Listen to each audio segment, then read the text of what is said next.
നിങ്ങളെ എല്ലാരുടെ നാട്ടിലും കാണും കുറ്റം പറയാൻ വേണ്ടി മാത്രം വാറക്കണ ഒരു മാമ. കട വരെ പോണോ മാമ?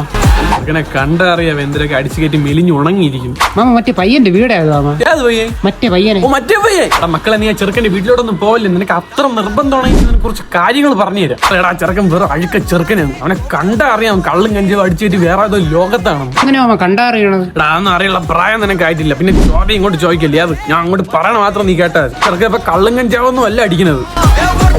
എന്തിരുവാ മാമ? എടാ കലയ്ക്ക് കുത്തുവിടാൻ പിള്ളേരൊക്കെ ഉള്ള ഏരിയ കൂടെ പോണ നിക്കർ വിട്ടുണ്ട്. ഉച്ച നിക്കർ. നീ ചെറുക്കൻ്റെ ആര് കാണുന്നാണ് വിചാരം? ആരും കാണൂല. നമ്മളെല്ലാം ഉണ്ട് കേട്ടോ നിന്റെ കൂടെ. ഞാൻ അങ്ങോട്ട് പോട്ടാ മാമ. മക്കളെ, ഞാൻ ഒരു കാര്യം പറയാം. ഞാൻ പറഞ്ഞ കാര്യങ്ങളൊന്നും അവിടെ പോയി പറയല്ലേ. അഥവാ നീ പറയണമെങ്കിൽ ഇപ്പൊ നാട്ടുകാർ പറഞ്ഞ ഉണ്ടാക്കിയെന്ന് പറഞ്ഞത്. മറ്റേ പയ്യന്റെ വീട് എവിടാ മാമ? മറ്റേ പയ്യന്റെ വീടാ. ഞാൻ പറഞ്ഞുതരാം. സത്യം പറഞ്ഞ നമ്മളെ കുറിച്ച് കുറ്റം പറയണവര് കുറ്റം പറഞ്ഞുകൊണ്ട് തന്നെ ഇരിക്കും. കൊച്ചുള്ളവരായാലും പറയും, പ്രായമുള്ളവരായാലും പറയും, ഇഷ്ടമുള്ളവരാണെങ്കിലും പറയും, ഇഷ്ടമില്ലാത്തവരാണെങ്കിലും പറയും, കൂടെ നിൽക്കുന്നവരാണെങ്കിലും പറയും, കൂടെ നിൽക്കാത്തവരാണെങ്കിലും പറയും. ചിലര് പറയും അതൊക്കെ ഈ ചെവി കൂടെ കേട്ട് ഈ ചെവി കൂടെ കളയണം. പക്ഷെ ഞാൻ പറയും അതൊന്നും കേൾക്കാനേ പോലും.